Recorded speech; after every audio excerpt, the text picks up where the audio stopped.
introductory comments meant to pick up on building ECU's research culture and profile. And what a better example of what's appropriate than this sort of group of people meeting in this sort of room under the banner of the Future Research Leaders Program. In my introductory comments, I was wanting to pick up on 5 headings, if you like. The first is, we don't like it to become a mantra, but it's almost a mantra. Research is everyone's business.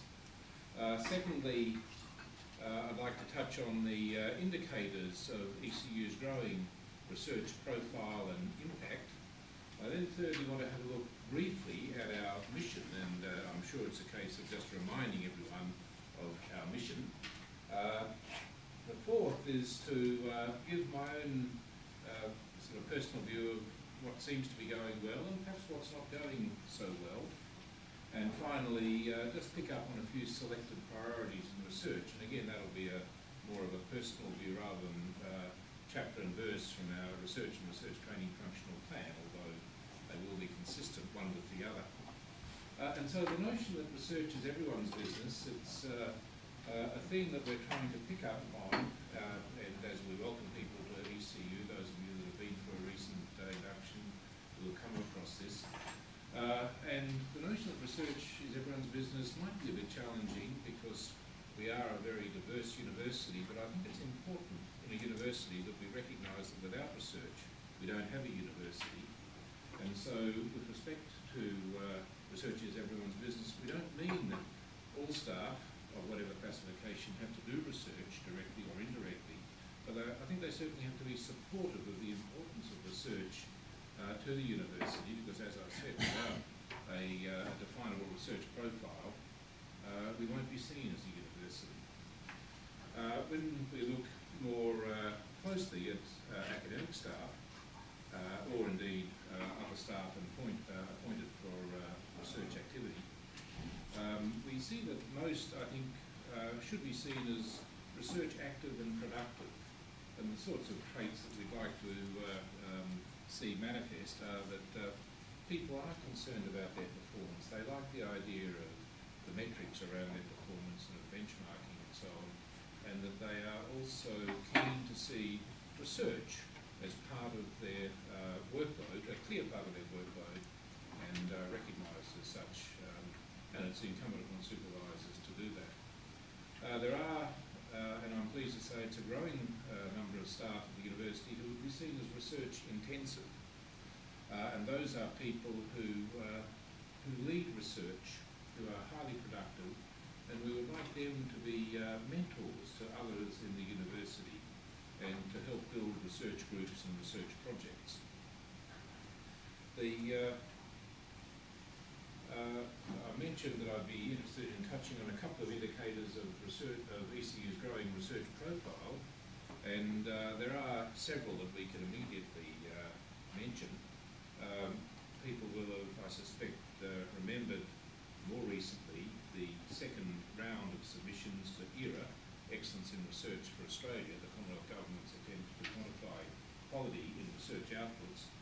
And perhaps we could remind ourselves of the outcomes of ERA Round 1 a couple of years ago, bearing in mind that it was looking at research outputs between 2003 and 2008.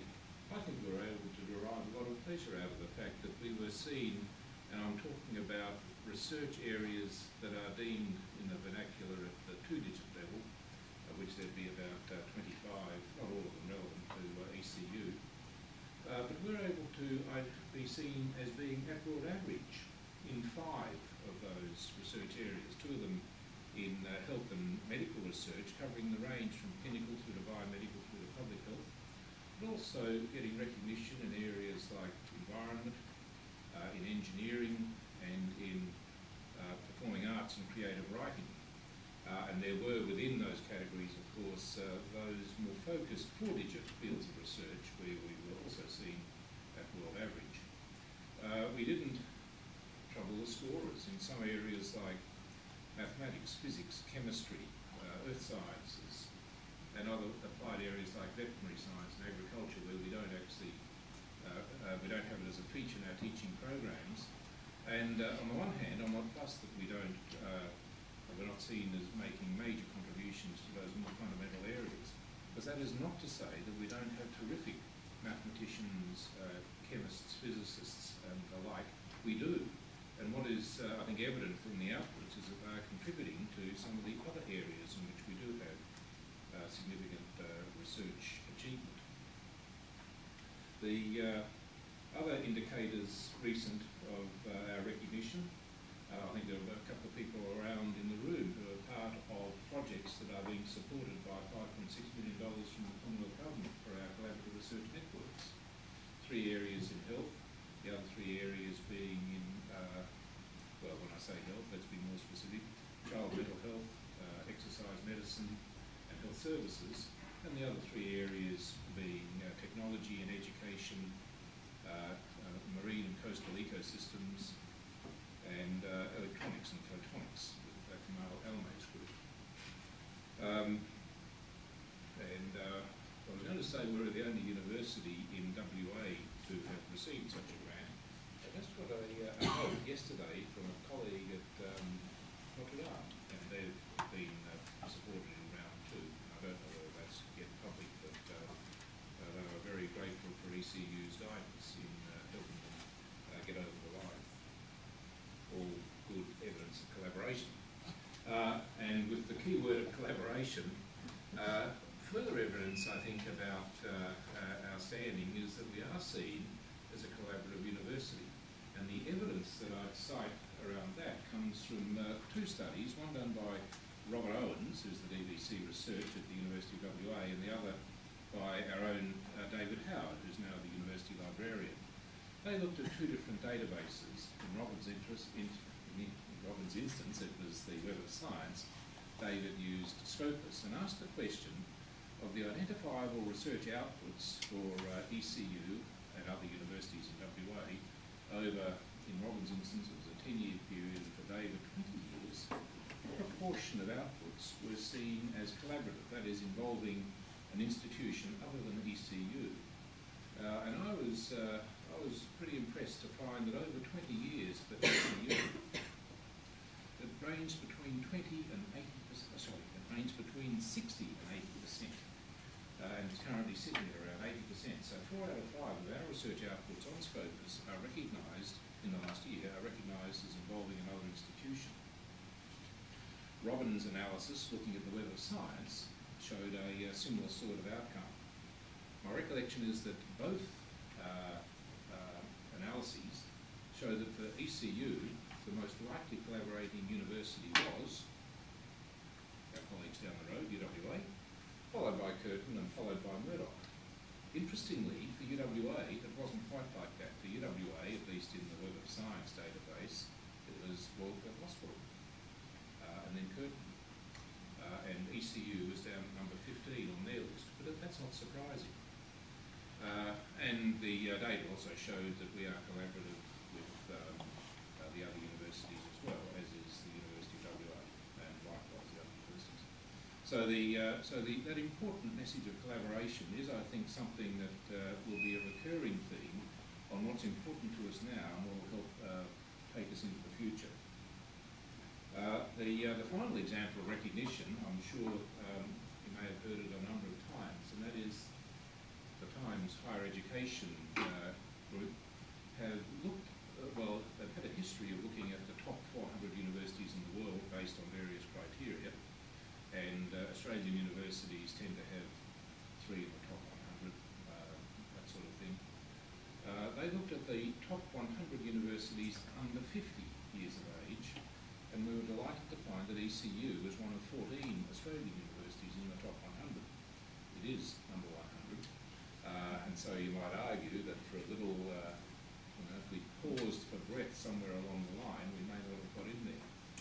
But what is important to note is that when you look at the list and ask the question, how many universities our age or younger are there? And there are only 12. So we are number 12 in the world of universities under 50, and that ranking is based on criteria that include teaching, a 30% weighting, research, a 30% weighting, citations, a 30% weighting. So already a majority for research influences, and the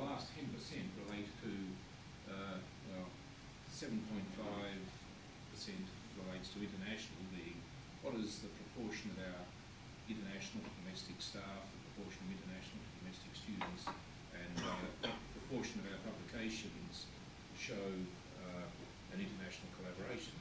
And then the last 2.5% is to do with industry collaboration. Now, interestingly, when you take the data out of their spreadsheets and look at them category by category, in that international domain, we were ranked 3rd in the world. And I think that is an indication of the sort of university that we are and the base that we'll be able to build on further in taking us forward. The fact that we are comfortably in the top 20 of universities our age or younger tells me that unless a disaster happens, we're going to be in that ranked list for the next 30 years. And let's hope that as we move on through the efforts of people such as yourselves, we're able to move not only up the list of the top 100 universities under 50, but also the top 400 universities in the world. So what's our mission? I'm sure you can all recite it in your sleep.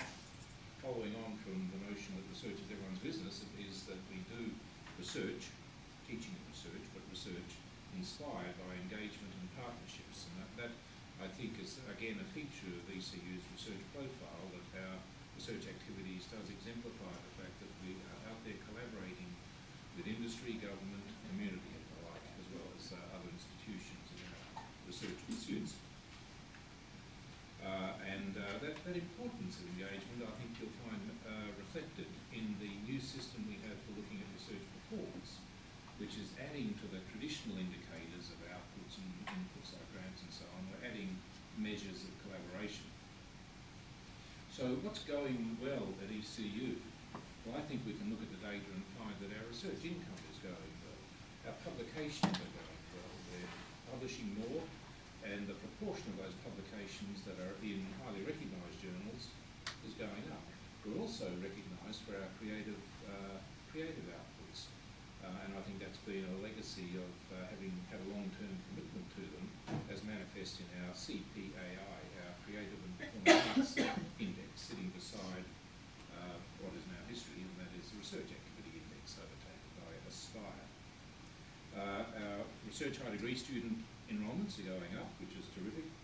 I think what's also on our side are two things. One is the leadership we've got in both our research centres, and there is at least one research centre director here who exemplifies the quality of leadership, and also in our service centres.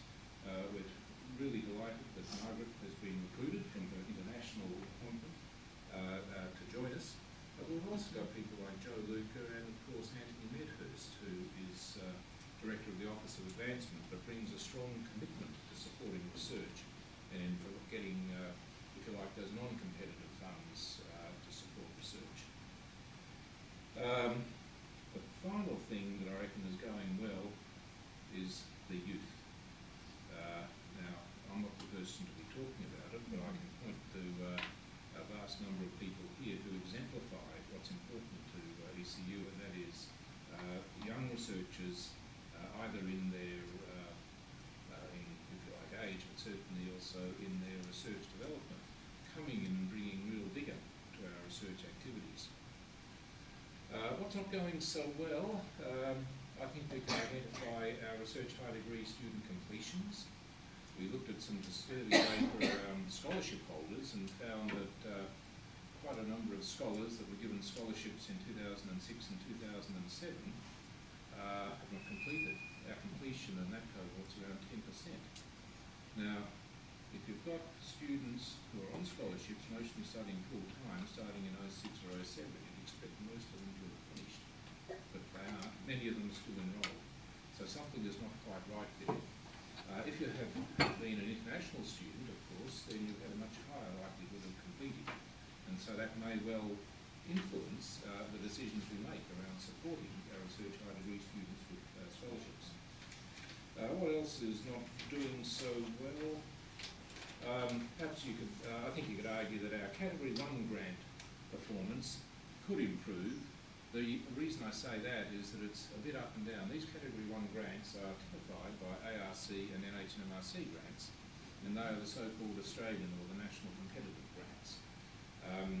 What is good is that we are above the threshold of those grants, have been so for a couple of years now, above the threshold that's needed to get us into what's known as Tier 2 funding under the Sustainable Research Excellence Scheme, which provides support for the indirect costs of research.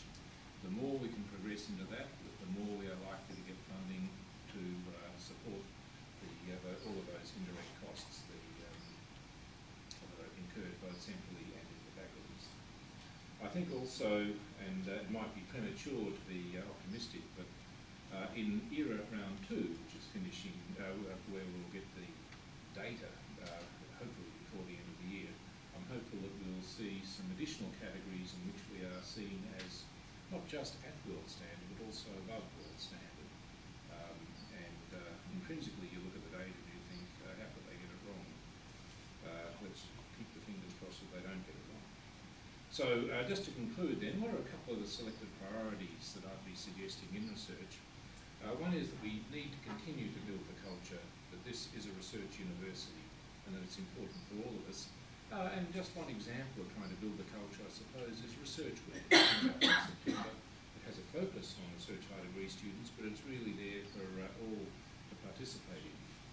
I think ECU needs to build a little bit more collaboration.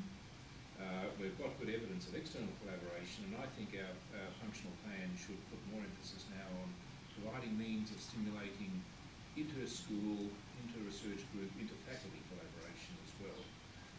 And that's something that I think will be picked up a little bit later today, if I remember the program correctly.